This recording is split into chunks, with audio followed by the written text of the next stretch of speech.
क्या आपका रेटिंग 800 से 1200 के अंदर फंसा हुआ है तो मैं आपके लिए लाया हूँ कुछ मिड गेम आइडियाज और ट्रिक्स जो आप यूज करके बहुत जल्दी से अपना रेटिंग बढ़ा सकते हैं।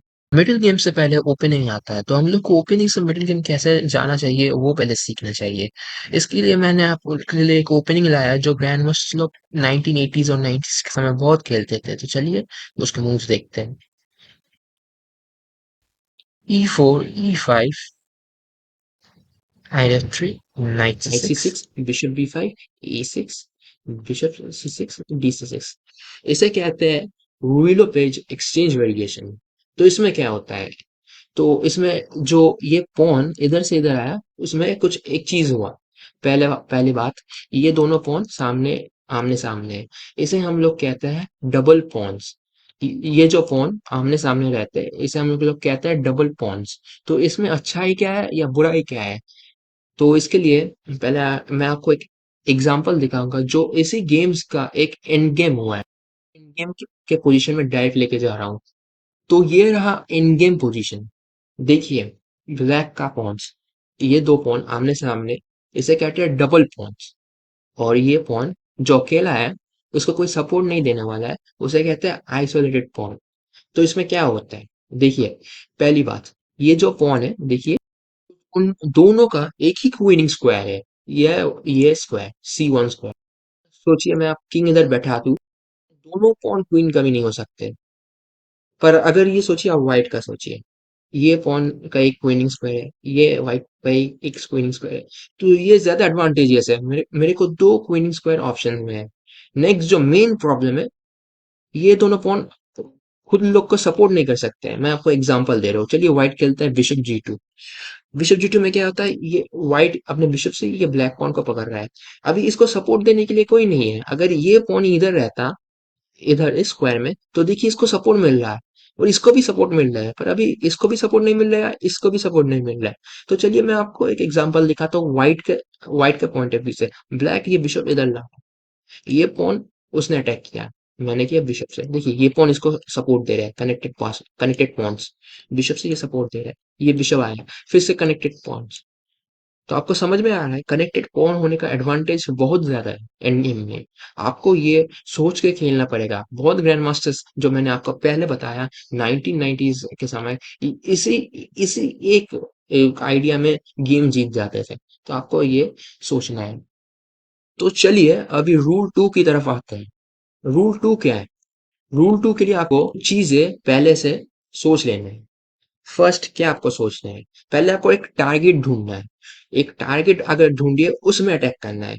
तो सोचिए मैं व्हाइट हूँ, मैं ब्लैक का किंग टारगेट कर रहा हूँ, मुझे ब्लैक का किंग टारगेट करना है। तो ब्लैक का किंग टारगेट करने के लिए मुझे क्या करना है, मेरे जितना पीस हो सके, जितने सारे पीसेस है, ऐसे ये पीस हो सकता है, ये पीस हो सकता है, ये पीस हो सकता है, पॉन्स ये सब हो सकता है, उसके किंग के पास लाना है। जितना किंग के क्लोज जाएगा, उसका किंग को उतना टफ होगा, उतना ज्यादा अटैक हम लोग का जल्दी आएगा।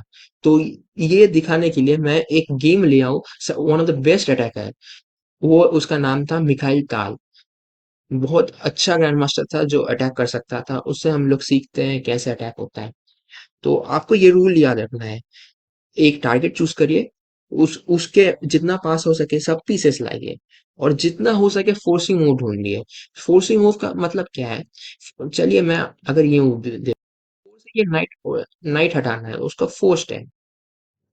इधर ये मूव अच्छा नहीं है क्योंकि नाइट बिशप मारता है, बिशप पॉन बिशप से नाइट मारते रहता है। तो इसमें हम लोग को कोई प्रॉफिट नहीं है। पर ये है फोर्सिंग मूव, आपको सोचना पड़ेगा, ये देखना पड़ेगा फोर्सिंग मूव है कि नहीं। फोर्सिंग मूव बहुत एडवांटेज आता है। तो चलिए इधर आप सोचिए पहले आप क्या खेलते हैं। आपको पीसेस या पॉन जितना क्लोज हो सके लाना है। तो मैं श्योर हूँ आप अगर मैं आप ये बिशप ला सकते हैं ये क्लोज, ये क्वीन ला सकते हैं क्लोज। ये सब आप सोचे थे एटलीस्ट, मैं श्योर हूँ उसके लिए। और अगर आप देखेंगे भी इंजन में, ये सेकंड और थर्ड मूव है। तो आप एक इजी रूल फॉलो करके कंप्यूटर के जैसे कंप्यूटर का बेस्ट सेकंड मूव या थर्ड मूव खेल रहे हैं। तो ये रूल बहुत बहुत इंपॉर्टेंट है। पर चलिए देखते हैं इधर टाल ने क्या खेला था। टाल ने खेला था G4। इससे क्या हो रहा है, आप वो आप बोलेंगी तो नाइट से हम मार सकते हैं। तो नाइट, देखिए, पहली बात, नाइट क्लोज लाया, फोर्स्ट मूव, बिशप पकड़ा है, क्वीन पकड़ा है, फोर्स्ट उसको पीछे जाना पड़ेगा। क्यों? क्वीन क्वीन पकड़ा था, क्वीन को पीछे न जाना पड़ेगा। पीछे क्या, पीछे क्यों गया? इसको सपोर्ट देना पड़ा, फोर्स्ट। रुक लाइए, नाइट अटैक किया, फिर से नाइट को पीछे जाना पड़ेगा। क्यों? रुक ने नाइट अटैक किया, फोर्स्ट। देखिए, रुक का फाइल किंग के सामने आ गया ऑलरेडी। बिशप लाइए, क्यों ये मूव? क्यों पीसेस डेवलप किया किंग के सामने? और देखिए, ये पॉन, इस पॉन को अटैक किया। आप इसका विषय पीस नहीं खा सकते। क्यों? क्योंकि रुक से किंग लाइन में है। देखिए, एक पॉन के बदले कितने जल्दी आपका सब पीसेस, जो एक ही रूल था, पीस जितना क्लोज हो सके पीस लाना है। ये बिशप क्लोज चला गया इधर, ये रुक क्लोज चला गया, ये नाइट क्लोज चला गया। अभी सोचिए कुछ रैंडम मूव दे, कुछ होता है तो आपको अभी ये पॉन सपोर्ट है, चलिए इसको सपोर्ट देते हैं। तो अभी आप सोचिए कि कौन सा पीस लाना है। देखिए, क्वीन बाकी है, आप क्वीन लाइए, फिर से अटैक कीजिए ये पॉन को। तो आप देख सकते हैं कितने जल्दी आपका हर पीस उसके किंग के सामने आ गया है। और आप देख सकते हैं मशीन आपको 4+ बता रहा है, एक पॉन डाउन है आप फिर भी। तो ये पावर है कि पीस को सामने लाने अपने टारगेट के। तो आपको ये हमेशा याद रखना है। तो चलिए अभी गेम कंटिन्यू करते हैं। ब्लैक भी ग्रैंड मास्टर है, ब्लैक से भी हम सीख सकते हैं कि वो कैसे डिफेंड करता है ये पोजीशन। ज्यादा देर नहीं हो पाता है, पर देखिए, ब्लैक ने खेला डी, इधर ये मूव अच्छा नहीं है, पर आंख कभी कभी आप देखेंगे कि ये मूव बहुत बहुत अच्छा है। क्यों? उसका जो पीसेस है वो सामने आ सकते हैं। उसके लिए उसने स्पेस ओपन किया। उसने क्या किया, उसने एक डाइवर्शन दिया। डाइवर्शन मतलब इस साइड अटैक हो रहा था, पूरा गेम इस साइड चल रहा था, वो किसी और साइड से पोजीशन तोड़ना शुरू किया। तो जैसे कि आपको ये नाइट इधर रखना पड़ेगा, क्योंकि ये पोजीशन उसने तोड़ना बंद, ये पीस इधर रखना पड़ेगा क्योंकि उसने इस पोजीशन तोड़ना स्टार्ट किया है। तो इससे क्या होता है, कुछ पीसेस आपका किंग के पास नहीं जा पा रहे। तो ये कहीं कहीं बहुत अच्छा मूव होता है, पर इधर नहीं होगा क्योंकि ये बहुत लेट हो गया। ये व्हाइट का जो पॉन है बहुत पास आ गया है किंग का। नेक्स्ट मूव उसने और पास, बस उसने मारा, ब्लैक ने नाइट मारा, बिशप मारा, बस गेम खत्म, पीस डाउन ब्लैक। तो चलिए रूल नंबर 3 में आते हैं। रूल नंबर 3 है, आपको आपका किंग हमेशा सेफ सेफ रखना है। आपका किंग का सेफ्टी आपको हमेशा प्रायोरिटाइज करना है। देखते हैं व्हाइट का किंग और ब्लैक का किंग का डिफरेंस हम लोग देखते हैं। चलिए पहले व्हाइट का किंग देखते हैं। व्हाइट का किंग के सामने है 3 पॉन, एक बिशप, एक नाइट, एक बिशप, एक क्वीन। व्हाइट का किंग इधर सेफ है, कोई भी ओपन फाइल्स नहीं है सिवाय ये छोड़ के, वो भी नाइट से गार्डेड है। कोई ओपन डायगनल्स नहीं है, ये बिशप गार्ड दे रहे हैं। अभी ब्लैक का किंग देखते हैं। चलिए, ब्लैक का किंग एक ओपन फाइल है इधर, एक ओपन डायगोनल है इधर। तो आप समझ सकते हैं ब्लैक का किंग अभी सेफ नहीं है इधर।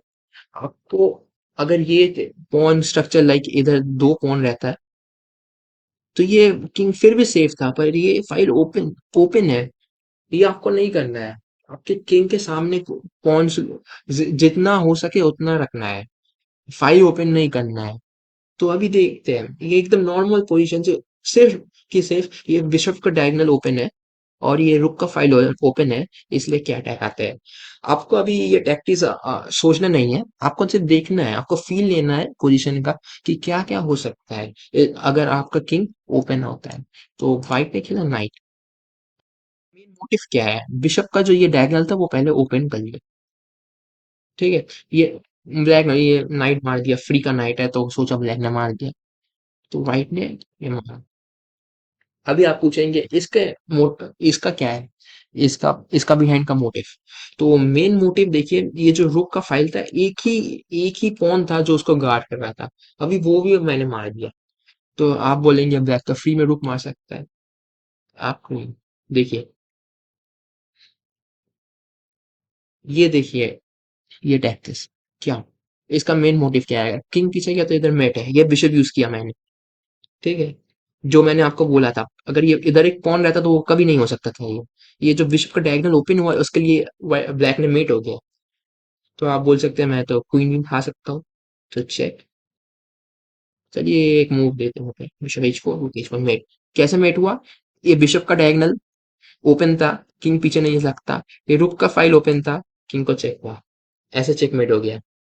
तो आप देख सकते हैं किंग को सेफ रखना कितना इंपॉर्टेंट है। तो किंग को सेफ रखने के लिए ऐसा कुछ पॉन स्ट्रक्चर जहाँ पे 3 पॉन सामने गार्ड दे रहे हैं, कुछ पीसेस जो गार्ड दे रहे हैं, वो आपको रखना पड़ेगा। इतना फाइल मेनली ओपन कभी नहीं करना। और ये डायगोनल भी। तो सोचिए अगर मुझे ब्लैक का पोजीशन फिर भी कैसे अच्छा हो सकता था। अगर ब्लैक का बिशप इधर रहता, मैं आपको दिखा सकता हूँ फिर। चलिए सोचिए व्हाइट को जैसा खेल रहा है, इस जगह रहता, तो देखिए ये डायगोनल ब्लॉक हो जाता। इसमें नहीं बोल रहा हूँ कि ब्लैक का किंग सेफ है, पर इससे ज्यादा सेफ है क्योंकि ये डायगोनल ब्लॉक हो रहा है। तो देखिए किंग के सामने पॉन रखना इंपॉर्टेंट है, आपको ये प्रायोरिटाइज करना पड़ेगा। तो रूल नंबर 4 लास्ट रूल में आते हैं। इससे क्या हो, इसमें ये रूल आपका कोई क्लियर रूल नहीं है। ये रूल आपको फीलिंग से आएगा, जितना आप खेलेंगे उतने फीलिंग से आएगा। तो मैं आपको ये रूल का कोई प्रिसाइज नहीं बोल सकता कि यही करना पड़ेगा आपको। जितना आप ग्रैंड मास्टर्स गेम देखेंगे, ये आप जितना खेलेंगे तो आपको फील आएगा। तो कैसे? ग्रैंड मास्टर ने इधर अपना क्वीन, इधर से अपना क्वीन ऑफर किया। क्यों ग्रैंड मास्टर ने क्वीन क्यों ऑफर किया आपको? मैं दिखाता हूँ। पहले आप ये रुक का पोजीशन देखिए। ये रुक सामने बंद है, पीछे नहीं आ सकता, रुक कनेक्शन नहीं आ सकता, और ऐसे करके एक ओपन फाइल में नहीं आ सकता। रुक को ओपन फाइल लाना बहुत जरूरी है। रुक का मेन वैल्यू उधर ही आता है जब उसको ओपन फाइल मिलता है, और आप इसका रुक देखिए बंद है, हर जगह से बंद है। तो जैसे ही इसने क्वीन दिया और क्वीन एक्सचेंज हुआ, ऐसा नाइट पीछे गया। चलिए नाइट। अभी ये रुक देखिए, ओपन, ओपन, ओपन। और ये रुक अभी इतना इंपॉर्टेंट है क्यों? क्योंकि ब्लैक किंग कैसल भी नहीं कर सकता। क्यों? ये बिशप चला जाएगा, ये बिशप का सपोर्ट नहीं रहेगा, तो ब्लैक किंग कैसल भी नहीं कर पाता है। चलिए कुछ रैंडम मूव देते हैं, रुक b8 बिशप इधर। इसका पूरा ट्रांसफर बंद है, ब्लैक फिर से कैसल नहीं कर पाएगा। तो मतलब कैसल क्यों करना है, आप बोल सकते हैं कैसल करना है क्योंकि ये जो रुक है वो कभी बाहर आ ही नहीं पाएगा। उसका रुक बंद हो चुका है, तो एसेंशियली ब्लैक को एक रुक डाउन लेके खेल रहे हैं इस पोजीशन में। ये रुक अगर बाहर नहीं आ पाया तो क्या मतलब है इस रुक रहने का? समझ में आ रहा है कि एक रुक कितना अच्छा पोजीशन चला गया। वो सब आपको सोचना है, वो सब फीलिंग से आएगा, वो उसका कोई मतलब कोई मूव्स नहीं है, कोई स्पेसिफिक स्टेप्स नहीं है, ये आपको फीलिंग से आएगा। तो ये सब रूल्स आप याद रखिए मिडिल गेम के लिए, और आपका रेटिंग बहुत जल्दी से बनने वाला है। तो इस वीडियो के लिए देखने के लिए शुक्रिया, और प्लीज सब्सक्राइब अगर आपको पसंद आया हुआ तो।